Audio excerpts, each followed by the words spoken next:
மகாபெரிவா துடிகளே சரணம். நல்லது நடக்கும், நல்லது மட்டுமே நடக்கும். நம்முடைய சேனல் நேயர்கள் அனைவருக்கும் வேண்டிய பணிவான வணக்கங்கள், கோடான கோடி நன்றிகள். இன்றைக்கி என்ன பார்க்க போகிறோம் இந்த வீடியோவில் அப்படின்னு பார்த்தீங்கன்னா, சனிப்பெயர்ச்சியை பற்றி. ஏன்னா இப்போதைக்கு எல்லோரும் பரபரப்பாக பேசிகிட்டு இருக்கிறது இதுதான். எனக்கு வந்து பொங்கு சனி, எனக்கு வந்து பாத சனி, எனக்கு வந்து ஜென்மத்தில் சனி, எனக்கு விரய சனி, எனக்கு அஷ்டம சனி, எனக்கு அர்த்தாஷ்டம சனி, இப்படி எல்லாரும் ஒரு கட்டத்தில் சனியை பற்றியே பேசக்கூடிய நிலைமை இருக்குது இல்லைங்களா?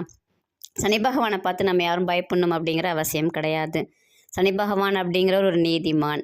நம்ம என்ன செய்கிறோமோ அதுக்குரிய பலன்களை நமக்கு கொடுப்பார். அள்ளி கொடுக்கக்கூடியவர் சனி பகவான்.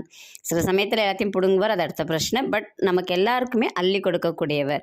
இதற்கு திருவண்ணாமலையில் வாழ்ந்த ஒரு மகான் அவர் கொடுத்த எளிமையான பரிகாரத்தை தான் இன்றைக்கி நம்ம இந்த பதிவில் கொடுக்க போகிறோம். சனி பயிற்சியில் சனியால் எனக்கு வந்து பிரச்சனைகள் வருது, எனக்கு வந்து சனி தோஷம் இருக்குது, இதெல்லாம் நம்ம யோசிக்கிறோன்னு வச்சுக்கோங்களேன். இதுலேருந்து நீங்கள் ஈஸியாக வெளியில் வரணும் அப்படின்னா, காஞ்ச திராட்சை இருக்கும் இல்லைங்களா, உலர் திராட்சைன்னு சொல்லுவோம், சமையலுக்கெல்லாம் பயன்படுத்துவோம், பொங்கலுக்கெல்லாம் போடுவோம். இந்த திராட்சையை நீங்கள் காலையில் எந்திரிச்ச உடனே காகத்துக்கு வைங்க. ஒரு 4-5 வச்சுட்டே வாங்க, தினமும் வச்சுட்டே வாங்க. இல்லையா சனிக்கிழமை மட்டுமாவது வச்சுக்கிட்டே வாங்க. நீங்கள் வைக்க வைக்க உங்களுக்கு வரக்கூடிய பிரச்சனைகள் தீரும். அவருக்கு அதாவது இப்போ யாரோ சாகு பிழைக்க இருக்கிறாங்கன்னா கூட அவருடைய ஆயுள் நீளும் அப்படின்னு சொல்லியிருக்காங்க.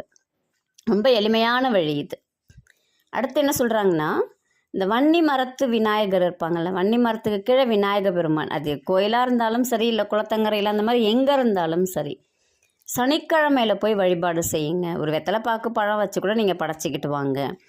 அந்த வழிபாடு செய்ய செய்ய உங்களுக்கு சனி பகவான் மூலமாக வரக்கூடிய பிரச்சனைகள் அப்படிங்கிறது கண்டிப்பாக தீரும். அடுத்து இன்னொன்று என்ன சொல்கிறாங்கன்னா, சனிக்கிழமைகளில் காலையில் நீங்கள் சுடு சாதம் இருக்கு இல்லைங்களா, அதை கொஞ்சோண்டு தயிர் விட்டு கொஞ்சோண்டு எள்ளு போட்டு நீங்கள் காகத்துக்கு வச்சுட்டு வந்தீங்க அப்படின்னாலும் சனிக்கு வந்து பிரீத்தி பண்ண மாதிரி ஆகிடும். நமக்கு வரக்கூடிய தொல்லைகள், கடன் பிரச்சனை, இல்லை உடல் கோளாறு, இல்லை பில்லி சூனியம் அந்த மாதிரி ஏதாவது வச்சுருப்பாங்கன்ற தொல்லைகள், தடைகள், மனக்குழப்பம் எல்லாமே விலகும் அப்படின்னு சொல்கிறாங்க. இது எல்லாத்துலேருந்துமே நம்மளால் எளிமையாக விடுபட முடியும். இதில் இதெல்லாம் உங்களால் செய்ய முடியுமா செய்யுங்க. இல்லையா உங்களால் ஏழைகளுக்கு உங்களால் முடிஞ்சதை செய்யுங்க. தினமும் ஒரு 10 ரூபா கூட யாருக்காவது கொடுங்க. இல்லை ஒரு பிஸ்கட் பாக்கெட் வாங்கி கொடுங்க.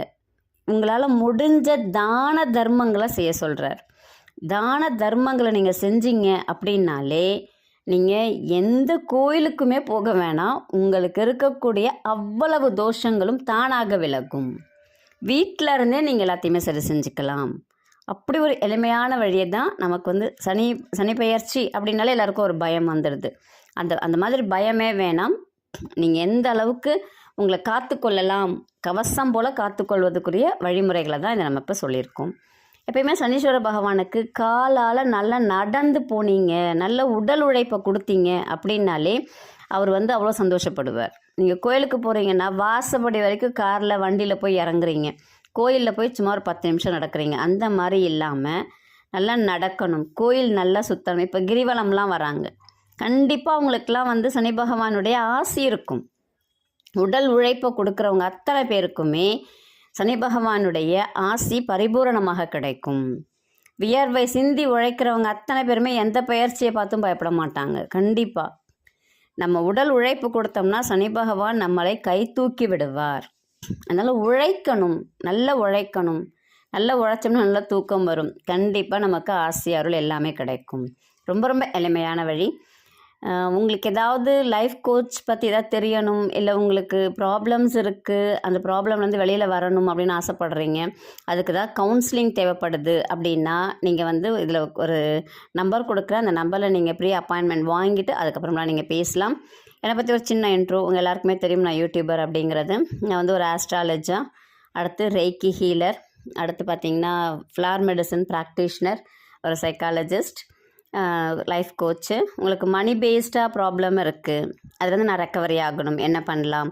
இல்லை ஹெல்த் பேஸ்டாக ப்ராப்ளம் இருக்குது, அதாவது நான் ரெக்கவரி ஆகணும், குழப்பமாக இருக்குது, முடிவெடுக்க முடியல, இந்த மாதிரிலாம் இருக்கிறீங்க அப்படின்னா இதில் வரக்கூடிய நம்பருக்கு நீங்கள் காண்டாக்ட் பண்ணி எப்போ பேசலாம்னு கேளுங்க. அதுக்கு கட்டணம் உண்டு. நீங்கள் அதுக்கப்புறமேலாம் என்கிட்ட பேசலாம். உங்களுக்கு என்ன சொல்யூஷன் வேணுமோ அதை நான் சொல்லுவேன்.